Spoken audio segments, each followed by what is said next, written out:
Bismillahirrahmanirrahim. Alhamdulillah nahmaduhu wa nasta'inuhu wa nastaghfiruh. Wa na'udzu billahi min shururi anfusina wa min sayyiati a'malina.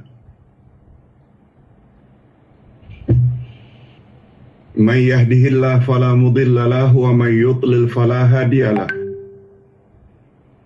Asyhadu an la ilaha illallah wahdahu la syarika lah.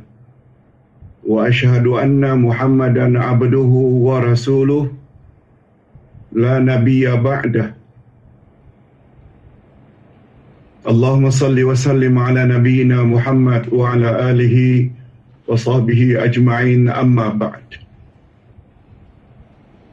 Hadirin dan hadirat serta para pemirsa yang saya hormati, Assalamualaikum warahmatullahi wabarakatuh. Waalaikumsalam. Alhamdulillah, kita bersyukur kehadirat Allah Azza wa Jalla.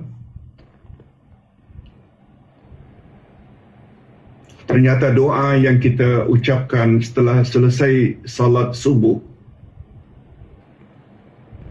Allahumma inni as'aluka ilman nafi'a, ternyata dikabulkan oleh Allah dengan memberi kita peluang dan kesempatan untuk menambah ilmu lagi pada pagi ini yang berkaitan dengan akidah Ahlus Sunnah wal Jamaah.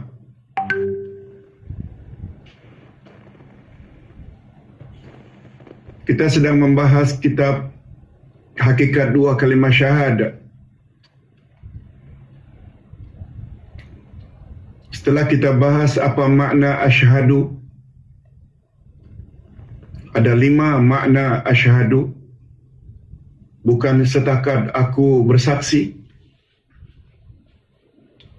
tapi asyhadu juga membawa makna a'taqidu, aku berkeyakinan, a'lamu, aku benar-benar mengetahui, a'tarifu, aku benar-benar iktiraf, ukirru, aku benar-benar berjanji, dan yang kelima, ubayyinu, aku nyatakan apa yang aku ucap itu dalam bentuk tindak tanduk seharian.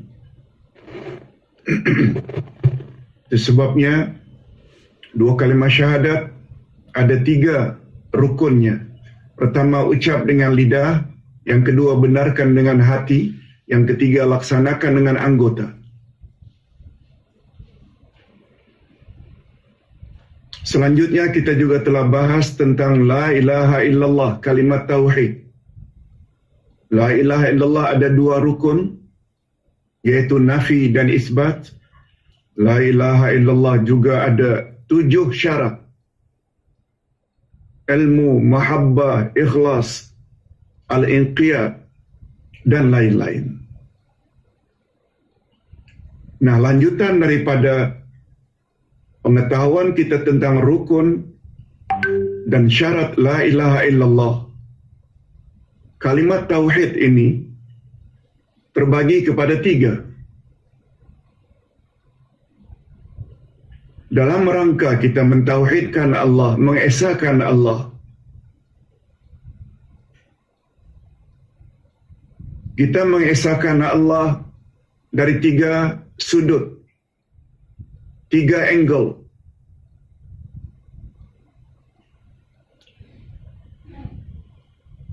Bila kita mentauhidkan Allah dari sudut perbuatan-perbuatan Allah, maka tauhid itu dipanggil tauhid rububiyah. Bila kita mengesahkan Allah, mentauhidkan Allah dari sudut nama dan sifat-sifatnya, maka tauhid jenis itu dipanggil tauhid al-asma wa sifat. Dan bila kita mentauhidkan Allah, hanya Dia satu-satunya yang layak dan berhak disembah,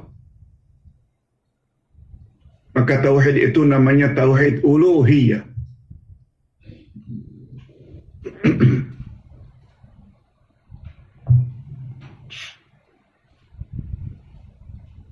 Terus terang saja pembahagian 3 jenis tauhid ini tidak begitu familiar, tidak begitu terkenal di Nusantara.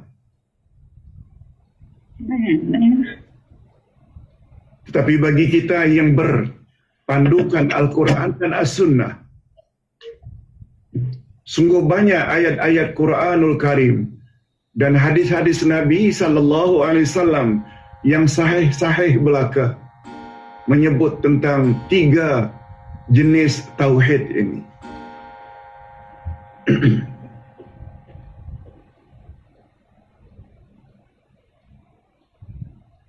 Nasihat Ustaz, kita jangan terlalu terpengaruh dengan pihak yang tak setuju dengan pembahagian ini.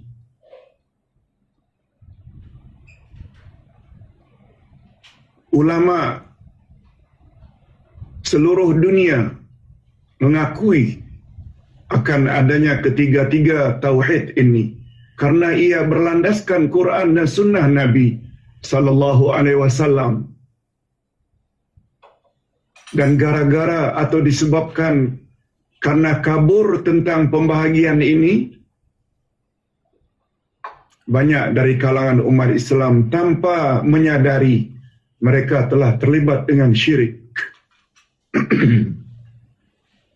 Nanti kita akan beri beberapa contoh. Okey. Siapa yang memiliki buku ini, sila lihat muka surat 94.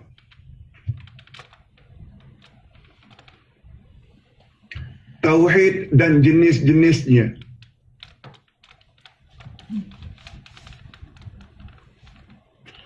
Tauhid maknanya mengesahkan.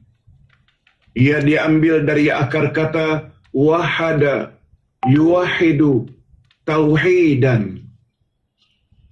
Dari perkataan wahid, satu. Tapi bila dijadikan kata kerja, maka dia berasal dari wahada, yuwahidu, tauhidan.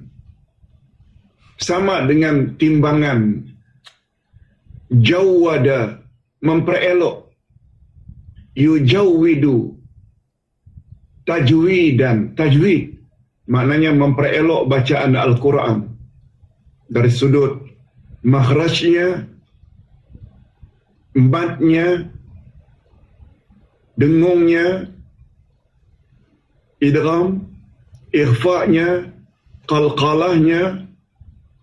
Maka ilmu itu dipanggil ilmu tajwid, memperelok bacaan Al-Quran. Tajwid timbangannya sama dengan tauhid, yaitu mengesahkan. Mengesahkan Allah dapat ditinjau dari beberapa sudut. Sama ada dari sudut perbuatan Allah, atau dari sudut sifat-sifat dan nama-nama Allah. Dan yang ketiga dari sudut perbuatan manusia. Dari sudut perbuatan manusia, yaitu manusia menyembah siapa? Yang disembah oleh manusia hanya Allah. Dengan kata lain, tauhid uluhiyah membawa makna hanya Allah saja yang layak dan berhak disembah. Atas dasar itulah maka tauhid terbagi kepada 3 jenis. Mereka yang kabur dan tidak mempelajari tauhid dari angle ini, dari sudut ini, sangat mudah terjerumus di dalam syirik tanpa mereka sadari kadang-kadang. Okey, pertama tauhid rububiyah. Kita dah sebutkan tadi. Yaitu bila kita mentauhidkan Allah dari sudut perbuatan-perbuatan Allah. Bila ditanya, siapa yang mencipta langit dan bumi? Jawabnya Allah. Dan mencipta itu adalah perbuatan. Bila ditanya siapa yang menghidupkan dan mematikan makhluk, jawabnya Allah, tidak yang lain. Mematikan dan menghidupkan itu perbuatan. Siapa yang mentadbir alam ini? Jawabnya Allah, tidak yang lain. Tauhid jenis itu namanya tauhid rububiyah. Nanti kita akan bawa dalil-dalilnya dalam Al-Quran. Nah, bila kita mentauhidkan Allah dari sudut nama dan sifatnya,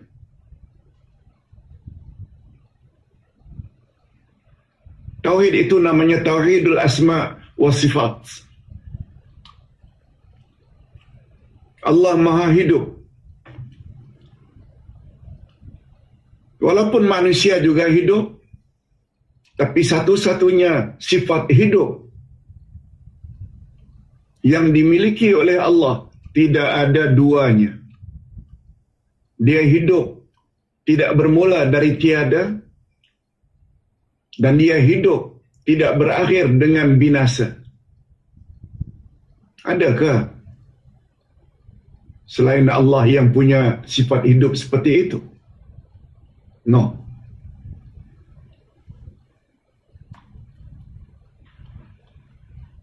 Allah Maha mengetahui. Guru-guru kita juga mengetahui, alim. Tapi samakah ilmu yang ada di sisi Allah sebagai sifat dengan ilmu yang ada pada tuan guru kita? No. Allah mengetahui yang dulu. Allah mengetahui yang sekarang. Allah juga mengetahui al-mustaqbal, future. Manusia pula mengetahui juga. Yang dulu, itu pun banyak yang dah lupa. Yang sekarang, yang future, jangankan setahun, 2 tahun, sebulan lagi, seminggu lagi, 5 minit lagi, seminit yang akan datang, pun kita tak tahu. Tauhid jenis itu namanya tauhidul asma wa sifat. Sehingga dikatakan oleh ulama akidah, sifat Allah dengan sifat makhluk boleh sama dari sudut lafaz, tapi beza dalam sudut makna. Allahu hayyun, Allah hidup. Al-ustadzu hayyun, ustaz juga hidup. Boleh? Allahu mutakallimun, Allah berkata-kata. Wal ustadzu mutakallimun, ustaz juga sedang berkata-kata. Boleh? Tapi terbatas hanya dalam lafaz. Tapi beza dalam makna. Di antara perbezaan mutakallim di sisi Allah dengan mutakallim di sisi makhluk, berkata-kata di sisi Allah bidunit tanafus. Allah berkata-kata terus-menerus tanpa bernafas, tanpa tarik nafas. Ustaz bercakap baru 10 minit. Sudah sekian banyak tarik nafas, keluar nafas, tarik nafas. Allah berkata-kata tanpa bernafas. Begitu kata ulama akidah. Jadi dalam bab sifat dan nama, makhluk dengan Allah boleh sama, tapi terbatas pada lafaz saja, sebutan, tapi berbeza dalam makna. Okey, tauhid itu namanya tauhid asma wa sifat. Nah, yang terakhir tauhid uluhiyah.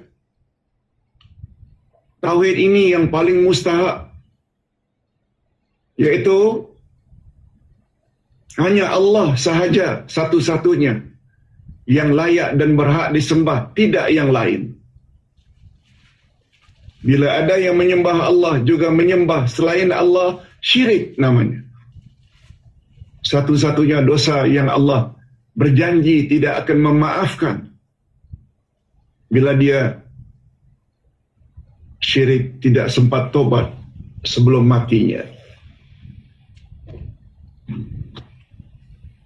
Okey.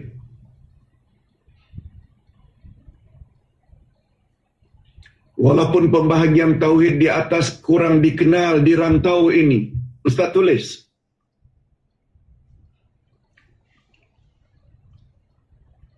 Sebab Ustaz pernah memberi ceramah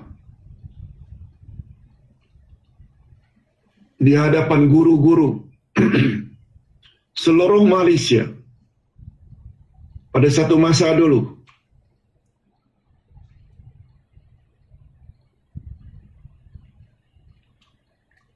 Dihimpun oleh Menteri Pendidikan ketika itu di Genting Highland, di Amin Baki, Institut Amin Baki.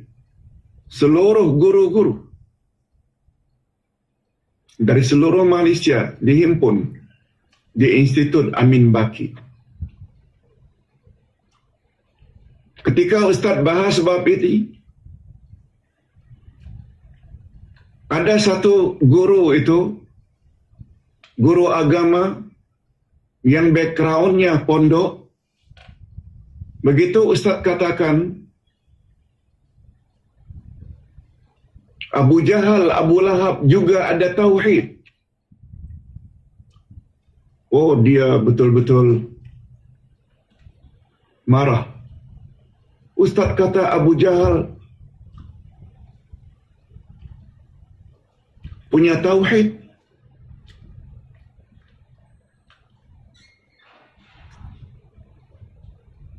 Tapi tentu saja setelah Ustaz jelaskan jenis tauhid yang 3 ini,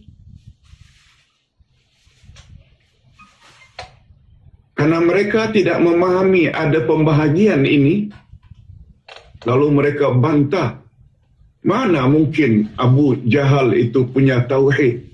Ustaz jawab, tunggu dulu. Ustaz kan tadi ada sebut Abu Jahal itu ada tauhid rububiyah. Allah sebut dalam Al-Quranul Karim. Allah yang sebut dalam Al-Quranul Karim. Ustaz baca. A'udzubillahi minasyaitanirrajim.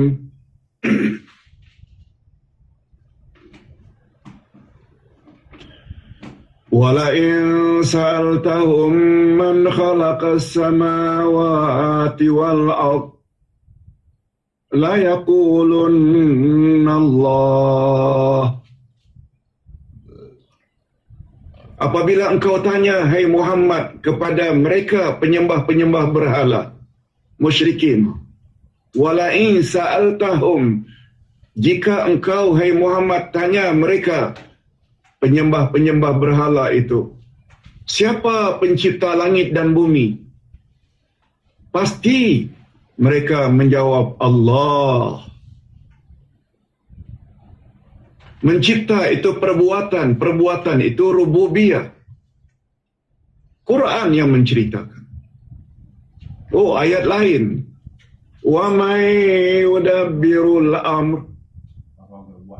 Bila kau tanya lagi, siapa yang mentadbir alam ini? Mengatur dan mengurus, turunkan hujan, gempa bumi, tsunami, panas, sejuk. Siapa yang mentadbir? La yaqulun fasayaqulun Allah. Maka mereka, orang-orang musyrikin, penyembah berhala, jawab, Allah. Jadi Ustaz tanya, di mana salahnya?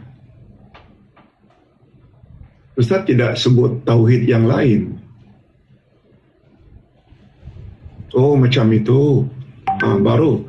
Sebab mereka tidak didedah di pondok-pondok tentang pembahagian tauhid ini. Okey. Kita teruskan.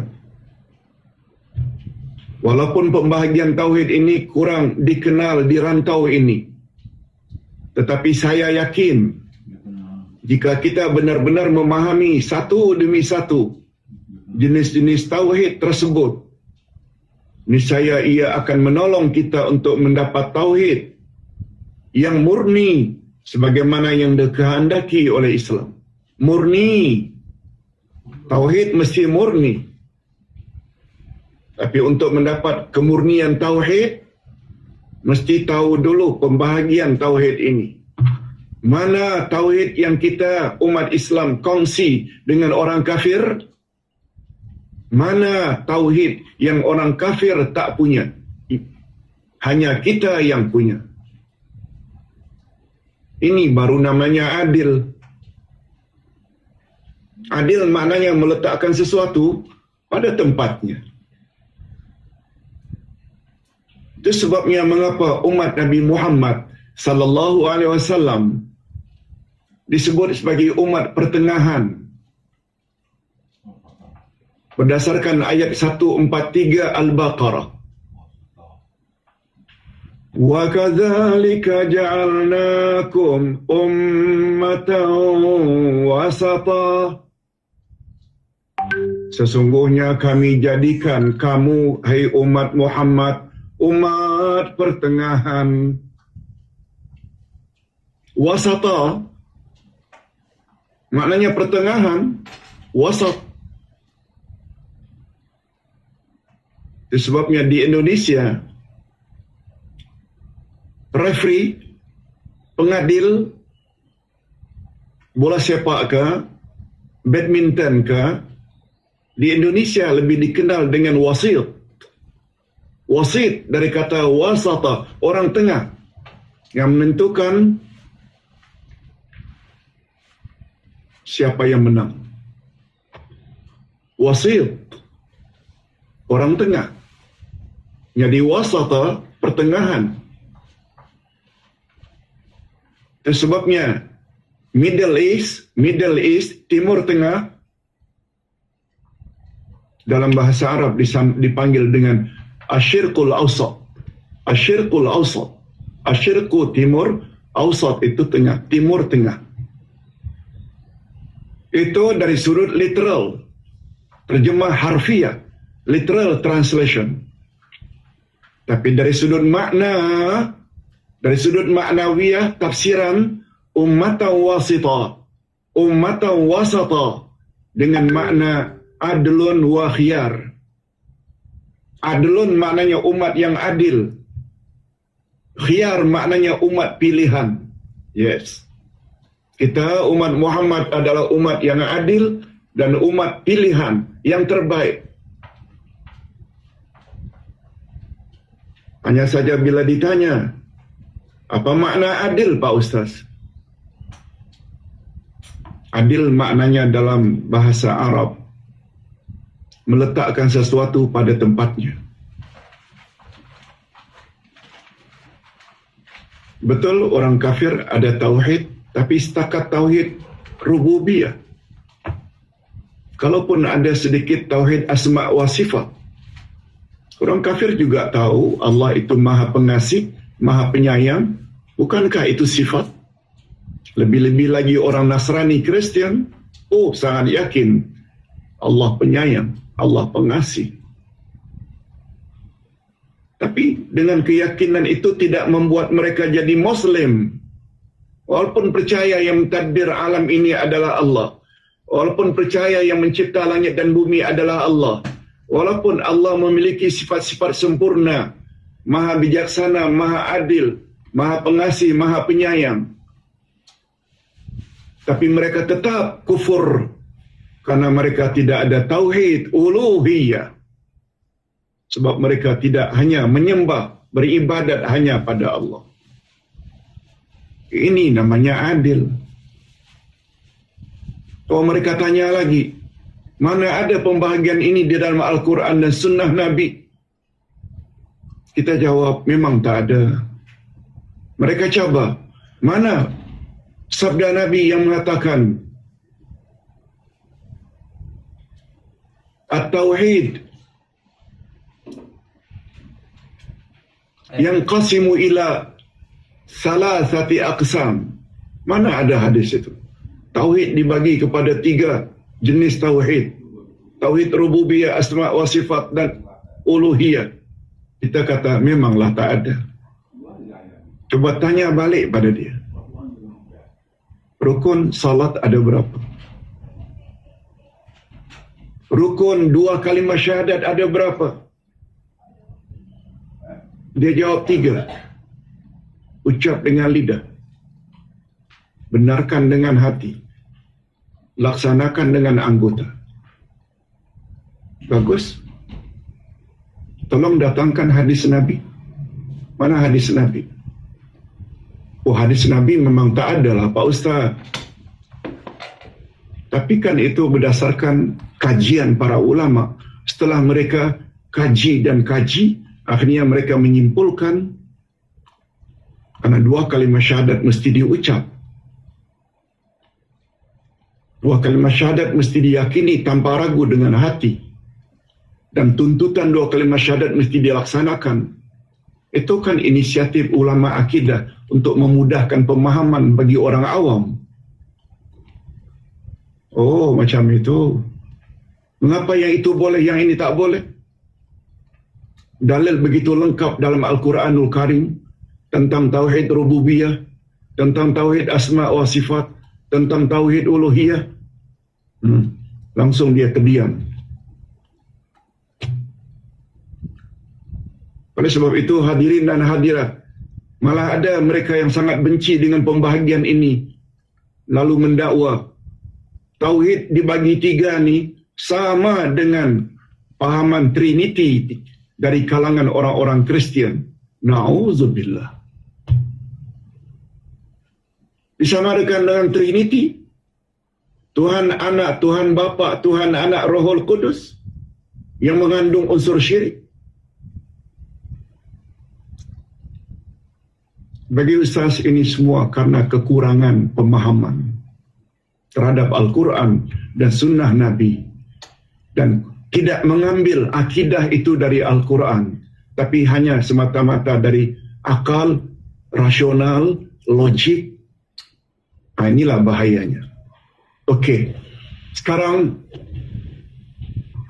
kita ada masa lebih kurang 40 minit nak bahas dengan lebih detail lagi ketiga-tiga jenis tauhid ini. Bagi pandangan Ustaz, boleh setuju, boleh tidak, pelajaran kita pagi ini ni sangat mustahak. Bila ditanya mengapa Pak Ustaz? Mengapa? Karena semua rasul yang diutus oleh Allah Subhanahu wa taala, Allah bertujuan untuk membimbing umat manusia, kaum masing-masing, agar mentauhidkan Allah. Ini tertera pada ayat 56 dari surat Az-Zariyat. Wa ma khalaqtul jinna wal insa illa liya'budun. Aku tidak jadikan jin dan manusia melainkan agar mereka beribadat kepadaku.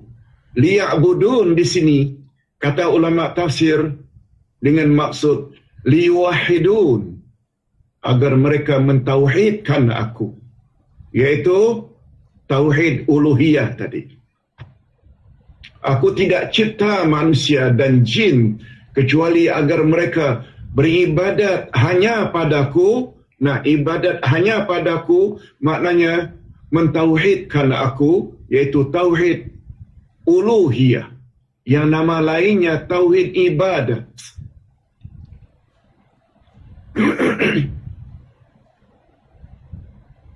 Itu matlamat utama setiap rasul yang diutus, supaya umat semuanya mentauhidkan Allah.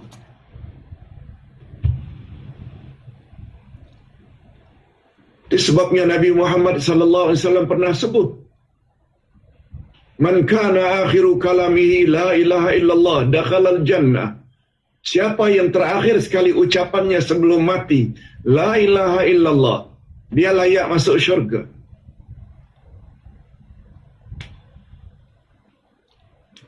Itu sebabnya Nabi Muhammad dalam hadis yang lain menyebut, La ilaha illallah miftahul jannah. La ilaha illallah itu adalah kunci syurga. Sedangkan la ilaha illallah itu adalah kalimat tauhid. Kandungan utama la ilaha illallah adalah tauhid uluhiyah. Nanti kita akan sebut. Okey, sekarang kita ingin jelaskan dengan detail terperinci tentang masing-masing tauhid yang tiga ini supaya tidak ada kebimbangan. Tauhid rububiyah. Rububiyah berasal dari perkataan Rabb. Artinya yang mencipta, yang memiliki, yang memelihara, yang mengurus. Jadi tauhid rububiyah ialah keyakinan seseorang bahawa Allah saja yang mencipta alam ini. Allah saja yang menurunkan rezeki, yang mencipta alam ini, menurunkan rezeki, menurunkan hujan. Allah memelihara dan mengatur seluruh alam. Allah yang menghidupkan dan mematikan. Pokoknya yang menjadi pembahasan jenis tauhid ini adalah perbuatan-perbuatan Allah.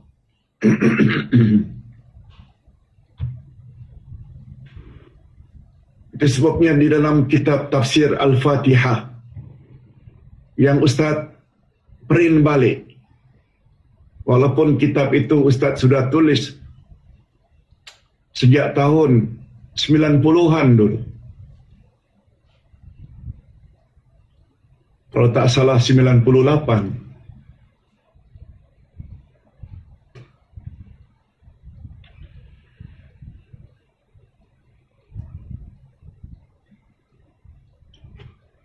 Ustaz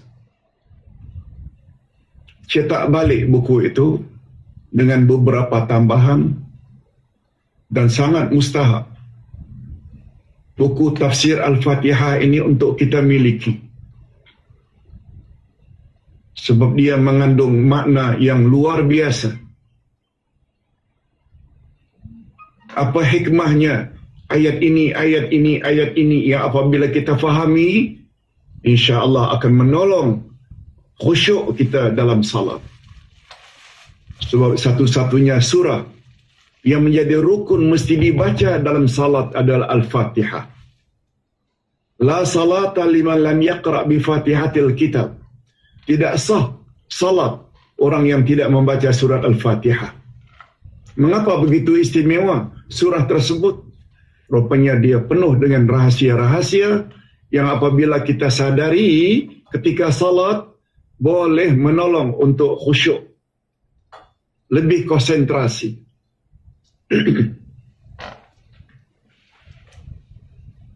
Cuma sekarang sedang dicetak.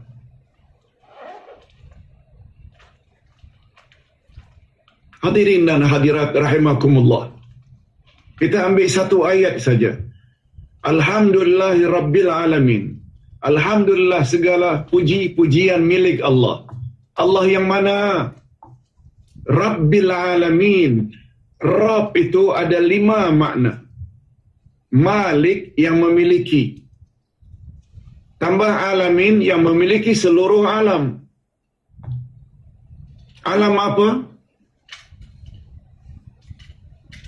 Alam roh, alam rahim, alam dunia, alam barzakh, alam akhirat, alam fauna,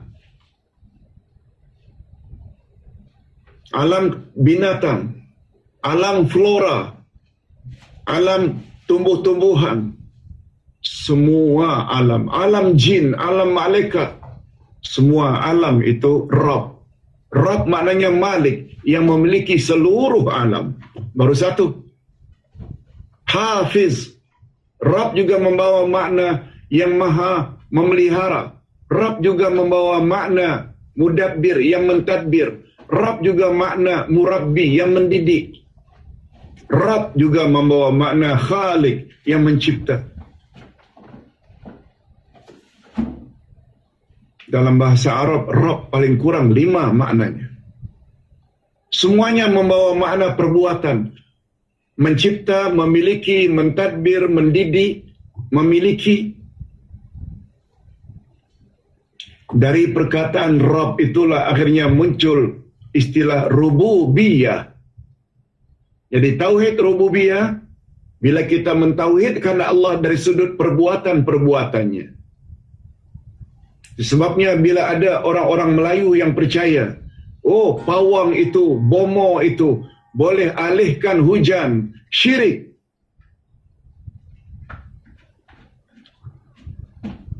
Sebab menurunkan hujan, mengalihkan hujan, itu adalah pentadbiran ilahi. Allah yang tadbir. Nah, kita juga meyakini selain Allah yang mentadbir alam, juga pawang, bomo dapat mentadbir alam, syirik. Ini namanya syirik rububiyah.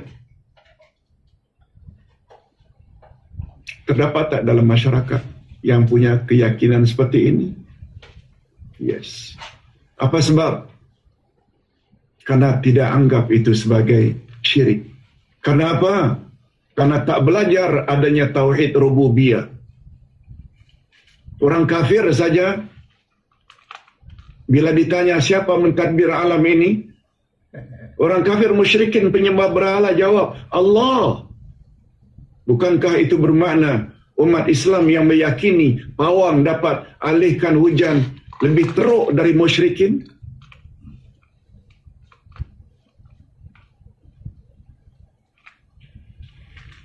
Hadirin dan hadirat rahimakumullah.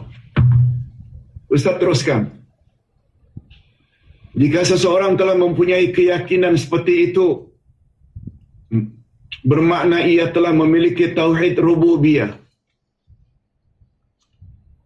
Tetapi keyakinan tersebut belum menjamin memasukkan seseorang ke dalam Islam. Sebab tauhid jenis ini, iaitu rububiyah, adalah jenis tauhid yang juga dimiliki oleh semua umat yang beragama. Sama ada Yahudi, Nasrani, Majusi, Hindu, hatta penyembah-penyembah berhala di zaman jahiliyah. Hanya golongan anti Tuhan saja yang tidak mempunyai tauhid jenis ini, seperti golongan komunis, ateis, yang tak percaya Tuhan. Itu bab lain. Tapi orang yang beragama, lebih-lebih lagi ahli kitab, yang pernah diturunkan Nabi Musa dan Taurat, Nabi Isa dan Injil, mereka sungguh percaya. Mereka juga ada tauhid rububiyah. Ini bukti yang Ustaz sebutkan tadi. Al-Quran menerangkan dengan begitu jelas tentang hakikat ini. Antara lain Allah menggambarkan keadaan orang-orang musyrikin penyembah berhala. Ustaz ulang sekali lagi. Wala in sa'altahum man khalaqahum la yaqulunna Allah fa anna yufakun. Sesungguhnya jika kamu bertanya kepada mereka, siapakah yang mencipta mereka? Mereka menjawab Allah. Maka bagaimanakah mereka dapat dipalingkan dari menyembah Allah? Az-Zukhruf ayat 87. Ini ayat satu lagi, yaitu dalam surat Zukhruf ayat 9. Wala in sa'altahum man khalaqas samawati wal ard la yaqulunna khalaqahunna Allahal aziz la khalaqahunnal azizul alim. Dan sesungguhnya jika kamu bertanya kepada mereka, siapakah yang mencipta langit dan bumi?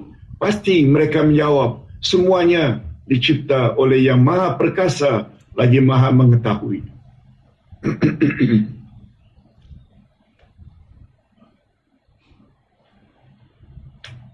Cukuplah dengan dalil-dalil tadi membuat kita yakin bahwa ada namanya tauhid rububiyah. Dan tauhid jenis itu bila kita umat Islam miliki, jangan gembira sangat. Sebab tauhid rububiyah bukan pembeza antara Muslim dengan non-Muslim. Sebab non-Muslim juga punya tauhid itu. Ingat hadirin dan hadirat, bila bercakap tentang akidah, tentang tauhid, referensi, rujukan kita adalah Quran dan Sunnah, bukan akal.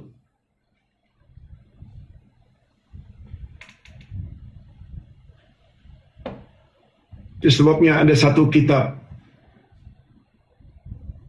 kecil saja kitabnya. Judul kitab itu Khudh Aqidataka minal Quran.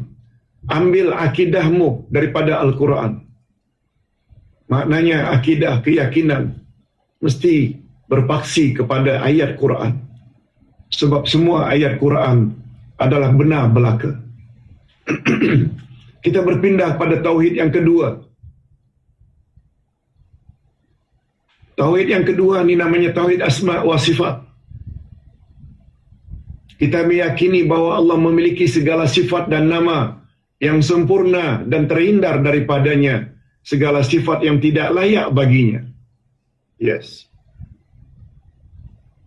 Kita dapat mengetahui nama-nama dan sifat-sifat Allah melalui dua sumber sahaja. Sama ada Allah menamakan dan mensifatkan tentang dirinya sendiri sebagaimana tertera dalam Al-Quran,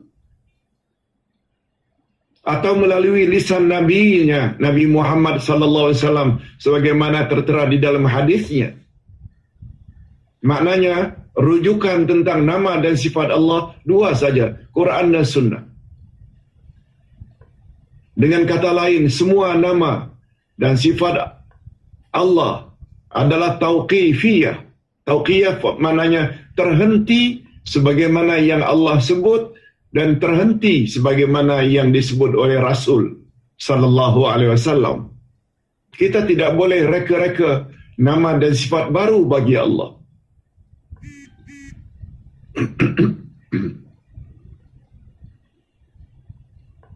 Kita tidak boleh mengisbatkan atau menafikan nama dan sifat Allah kecuali apa yang diisbatkan dan dinafikan oleh Allah dalam Al-Quran dan hadis Nabi.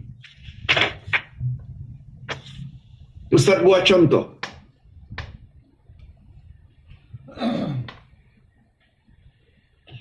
Fahaman yang betul dan mudah difahami. Sifat Allah dua saja. Sifat Allah pada garis besarnya dua saja. Yang pertama namanya sifat subutiyah. Subutiyah dari kata sabit. Sifat itu adalah sifat kesempurnaan kekal di sisi Allah bersama zatnya. Allah ada zat dan zat Allah itu disifati dengan sifat-sifat tertentu yang Allah sendiri sifati dirinya, tertera dalam Quran atau disifati oleh Nabi berdasarkan hadisnya yang sahih. Sifat kesempurnaan itu yang kekal bersama zat Allah dipanggil sifat subutiyah dari kata sabit. Yang kedua, sifat salbiyah, iaitu Allah Subhanahu wa taala menafikan dari dirinya segala sifat kekurangan. Allah menafikan. Pertama Allah mengisbatkan, yang kedua Allah menafikan. Yang isbat tadi itu namanya subutiyah, yang Allah nafikan dipanggil dengan salbiyah. Contoh, Qul huwallahu ahad. Katakan ya Muhammad, Allah itu ahad, esa. Itu subutiyah. Allahus samad. Allah itu sumber segala nikmat. Allah tempat meminta. Itu subutiyah. Dah dua. Apa selanjutnya? Allah menafikan, Allah mengingkari dia punya ibu bapa, dan dia menafikan dia mempunyai anak. Lam yalid walam yulad. Ini dipanggil salbiyah. Begitu juga selanjutnya, walam yakul lahu kufuwan ahad. Allah tidak serupa dengan satu apapun jua. Mudah. Dalam surat Al-Ikhlas ada dua sifat isbat, ahad dan as-samad. Dua sifat salbiyah, lam yalid walam yulad walam yakul lahu kufuwan ahad. Kita tambah satu lagi dalil atau contoh. Allahu la ilaha illa huwal hayyul qayyum la ta'khuzuhu sinatun wa la naum. Allah, tiada Tuhan yang berhak disembah melainkan Dia yang maha hidup, al-hayyu. Sifat sempurna tak? Yes. Dipanggil subutiyah. Al-qayyum, mengurus makhluk terus menerus tanpa henti. Yes. Subutiyah. Berikutnya Allah nafikan dari dirinya, Dia tidak ngantuk, la ta'khuzuhu sinatun wala naum, Dia tidak tidur. Di sini saja dah ada dua subutiyah, dua salbiyah. Allah yang sebut. Ini belum lagi dalam hadis-hadis Nabi. Okey, kita teruskan. Segala sifat kesempurnaan Allah yang telah ditetapkan melalui nas-nas yang terang, sama ada dari Al-Quran atau daripada hadis Rasul, nama-nama tersebut tidak boleh disekutukan oleh seorang makhluk pun. Tak boleh dimiliki oleh makhluk. Itu sebabnya tadi kita ada sebut, kata ulama akidah, sifat manusia boleh sama dengan sifat Allah, hanya terbatas pada lafaz. Ustaz hidup, Allah hidup. Oh, tapi untuk Allah kan ada maha. Betul? Itu maha bukan bahasa Arab. Allah tidak sebut Allahu la ilaha illa huwa mahal hayyu wa mahal qayyum. Tak ada. Qul huwallahu maha ahad. Allahu mahas samad. No. Maha itu juga bukan bahasa Melayu. Dia bahasa Hindu lama. Bahasa Sanskrit. Orang Indonesia kata bahasa Sanskerta. Maha Guru. Maha. Nama Allah, sifat Allah boleh sama dengan makhluk, tapi terbatas pada lafaz, tapi beza dalam makna. Ingat itu saja. Tak timbul dituduh, oh bila awak sebut Allah itu bersemayam, bermakna awak telah menyamakan Allah dengan makhluk. No. Kalau awak kata Allah itu ada wajah, bermakna awak telah menyamakan Allah dengan makhluk, dan itu adalah puak mujassimah, kafir hukumnya. Oh, senangnya menuduh orang kafir, padahal awak yang kurang ilmu. Sebagai contoh, Allah itu hidup, makhluk ini hidup. Apakah itu bermakna kita menyamakan Allah dengan makhluk? Fikir sikit. Gunakan akal sedikit. Jangan jadi orang bodoh. Kalau orang meyakini bahawa Allah memang bersemayam di atas arash, sesuai dengan kebesaran dan keagungannya, yang pasti bersemayamnya Allah tak sama dengan bersemayamnya agung. Yes.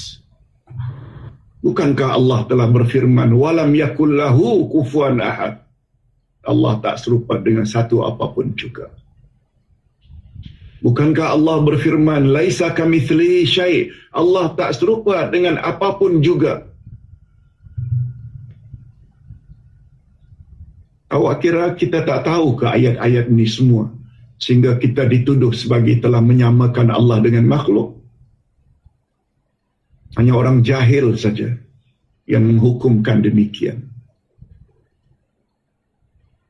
Ini tidak bermakna bahawa nama dan sifat Allah itu tidak boleh dinamakan. Ini dia.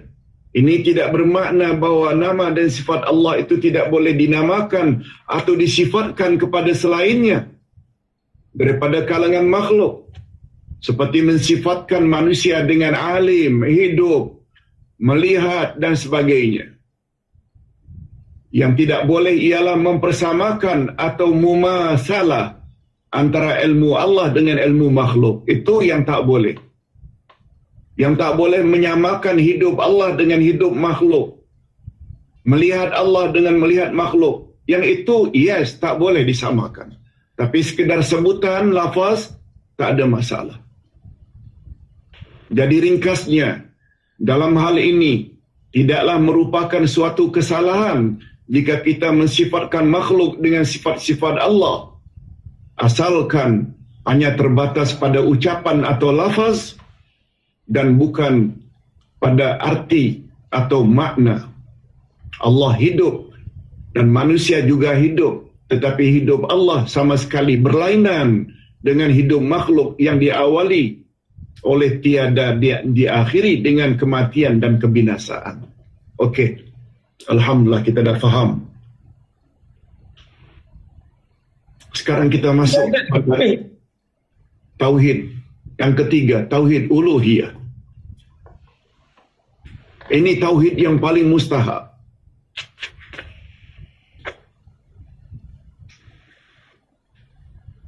Tauhid uluhiyah diambil dari perkataan ilah.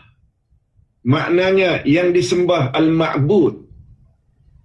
Uluhiyah diambil dari kata ilah, iaitu al-ma'bud, yang disembah. Oleh sebab itu tauhid uluhiyah ini dinamakan juga dengan tauhid ibadat. Tauhid uluhiyah dipanggil juga dengan tauhid ibadat.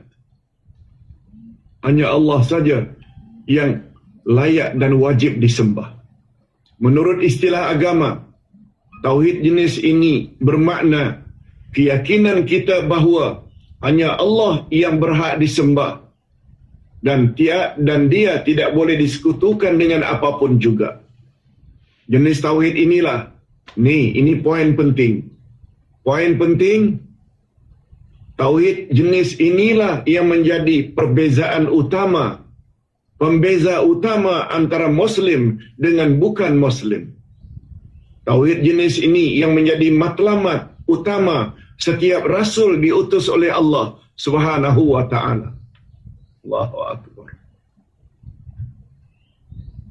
Itu sebabnya ketika menafsirkan ayat 21 dari surat Al-Baqarah,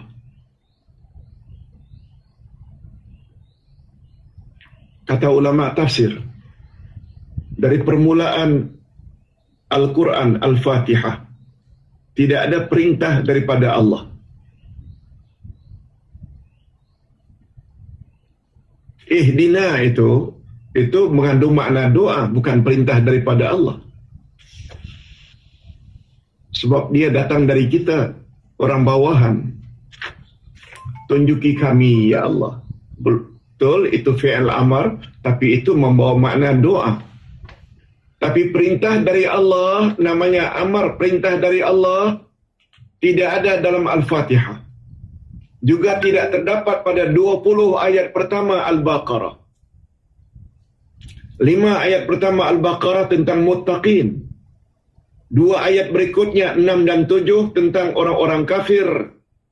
8 hingga 20 membawa sifat-sifat orang munafikin. Nah, kalau begitu Pak Ustaz, dalam Al-Fatihah tidak ada perintah dari Allah pada umat manusia. 20 pertama juga tidak ada perintah daripada Allah pada umat manusia. Perintah pertama muncul pada ayat 21. Apa bunyi ayatnya? Ya ayyuhan nasu budu rabbakumul ladzi khalaqakum. Sekalian manusia, beribadatlah kamu kepada Tuhan yang telah mencipta kamu dan yang telah mencipta orang-orang sebelum kamu. Itu perintah pertama. Ini memberi isyarat bahawa perintah yang paling utama daripada Allah untuk kita umat manusia adalah mesti beribadat hanya kepadanya. Sebabnya tauhid uluhiyah dipanggil juga dan tauhid ibadat. Dari sisi lain, kata Abdullah bin Mas'ud,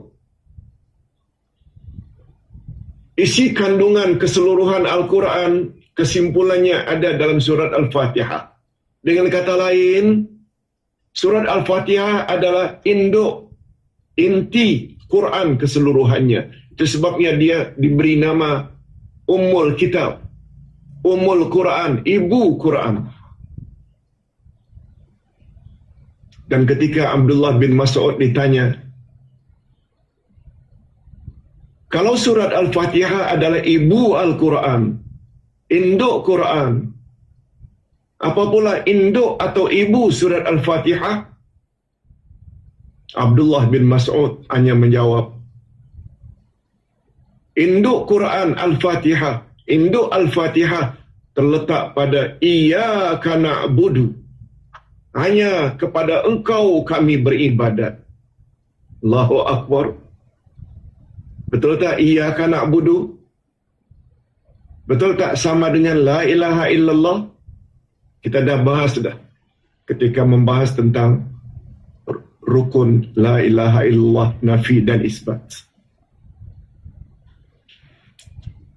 Ini yang dimaksudkan. Ambil akidahmu dari Al-Quran. Cuma macam mana nak berakidah dengan Quran?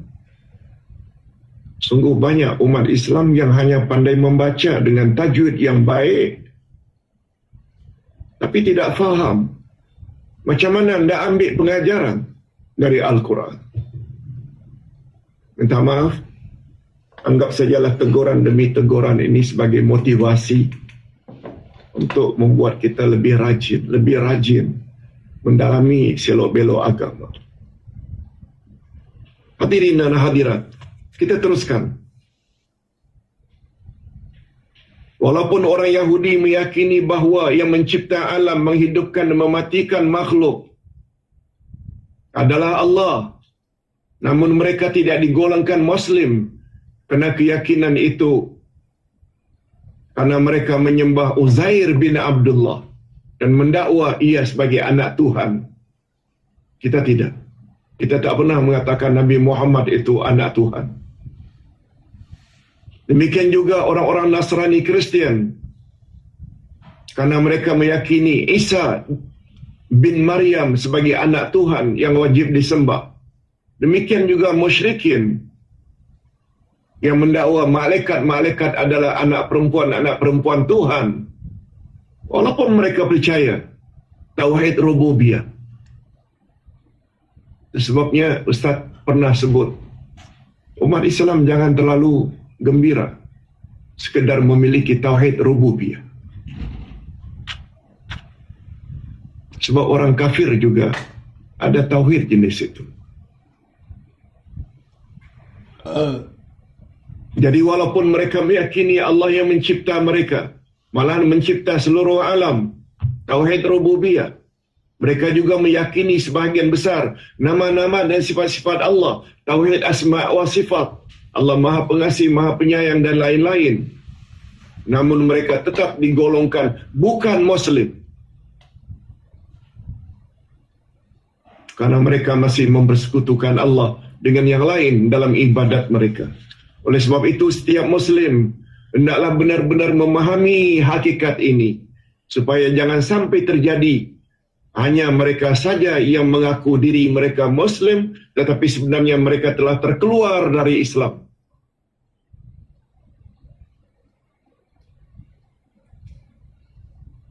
Dengan kata lain, mereka hampir sama dengan orang kafir. Ekoran dari tidak mantap akidah dari sudut inilah kita lihat Sungguh banyak pakcik-makcik yang tak pernah tinggal salat, puasa, zakat, haji, umrah berkali-kali, baca Quran, khatam 3 bulan, 6 bulan, setahun. Masih lagi minta-minta pada kubur-kubur keramat. Masih lagi percaya ramalan-ramalan bomo. Apa ini? Bukankah syirik itu menghancur leburkan seluruh amal saleh? Tak percaya, lihat ayat 56 dari surat Az-Zumar. La in asyrakta la yahbatanna amaluk. Bila kamu terlibat syirik, hancur musnah seluruh amal saleh kamu. Dan di akhirat kamu pasti menjadi orang-orang yang rugi. Mengapa rugi? Haji yang 3 kali, umrah dah 5 kali, baca Quran khatam setiap 6 bulan. Zero. Tidak ada value gara-gara ada syirik. Na'udzubillah min zalik. Apa sebab? Karena akidahnya tidak mantap. Barangkali ekoran daripada kekaburan mereka tentang jenis-jenis tauhid inilah. Ini dia kesimpulan. Barangkali ekoran atau disebabkan kekaburan mereka tentang jenis-jenis tauhid inilah yang mengakibatkan mereka hanya menumpukan pengetahuan mereka pada sifat-sifat Allah sahaja. Sifat 20. Itu saja. Sejak belajar hingga mati, sifat 20 sahaja. Padahal itu baru sekitar tauhid asma wa sifat. Itu belum lagi kita lihat dari sudut lain. Mengapa batasi hanya 20 wajib diketahui? Padahal nama-nama Allah 99. Kaedah dalam mempelajari nama-nama Allah, di dalam setiap nama Allah ada sifat. Allah kalau menamakan dirinya Basir, Maha melihat, mesti ada sifat melihat, basar. Mustahil Allah menamakan dirinya Basir, Maha melihat, tapi dia buta.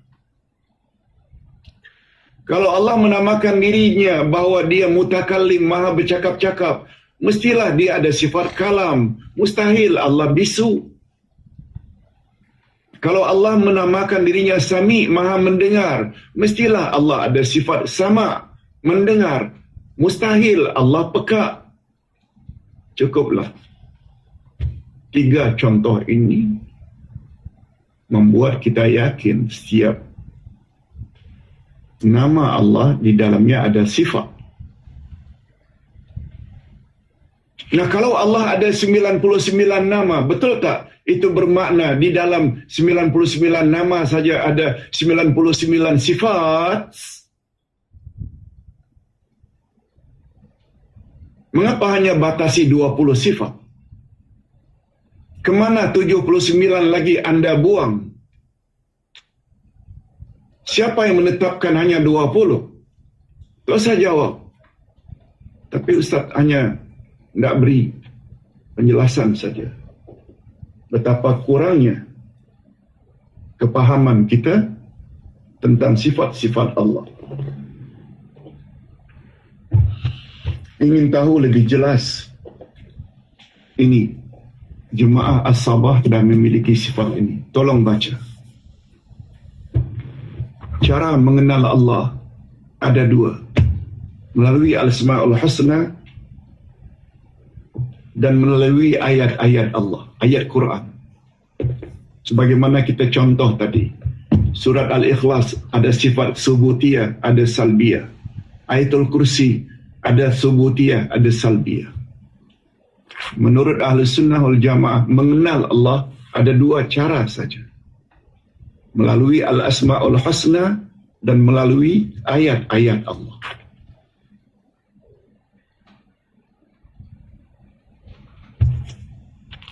Padahal Allah Subhanahu Wa Taala melalui lisan Rasulnya telah memberi syarat untuk masuk syurga mesti kenal 99 nama Allah. Hadis riwayat Bukhari dan Muslim. Inna lillahi tis'atan wa tas'ina isma mi'atan illa wahida man ahsaha dakhalal jannah. Allah memiliki 99 nama, 100 kurang 1. Siapa yang menguasainya, 99 itu, dia layak masuk syurga. 99 nama di dalamnya ada 99 sifat. Mesti tahu untuk melayakkan masuk syurga. Mengapa batasi hanya 20? Hadirin dan hadirat rahimakumullah, dalam bab akidah, izinkan Ustaz untuk berterus terang saja. Ini kata Allah, ini kata Rasul yang kita wajib ikuti. Hadirin dan hadirat rahimakumullah. Kita teruskan sedikit saja lagi. Muka surat yang ke-100 yang terakhir, kalimat tauhid la ilaha illallah yang boleh membawa seseorang menjadi Muslim bukanlah sekedar mengandungi makna tiada Tuhan yang dapat menghidupkan dan mematikan kecuali Allah. Belum. Sebab itu terjemahan tauhid rububiyah, tidak ada yang menghidupkan mematikan kecuali Allah. Tetapi mestilah dengan makna tiada Tuhan yang berhak disembah melainkan Allah. Ini karena makna pertama yang dikandungi oleh la ilaha illallah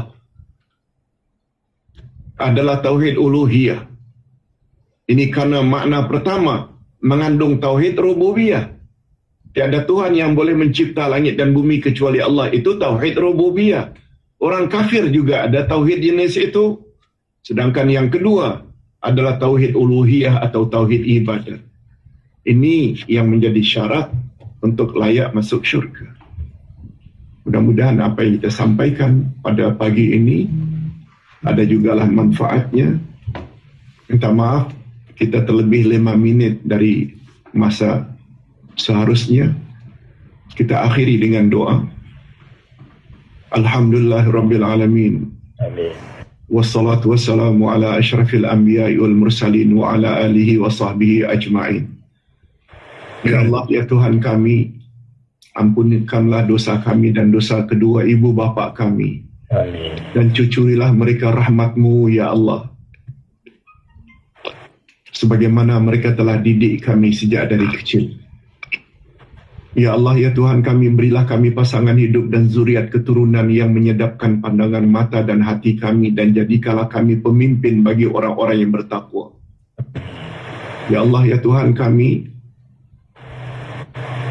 topik pembahasan kami pada pagi ini sangat penting, yaitu tentang pembahagian tauhid kepada rububiyah, asma wa sifat dan uluhiyah.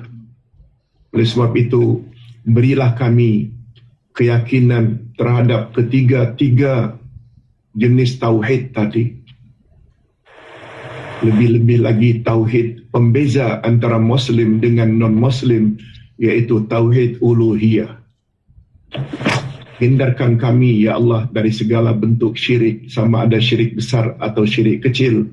Sebab itu, semua dapat menjejaskan dan merosakkan tauhid kami. Allahumma khtim lana bihusnil khatimah wa la takhtim alaina bisu'il khatimah. Wa sallallahu ala nabiyyina Muhammad wa ala alihi wa sahbihi ajma'in. Walhamdulillah rabbil alamin. Amin. Jazakallah Ustaz. Terima kasih banyak. Sama-sama. Terima kasih Ustaz. Assalamualaikum Ustaz.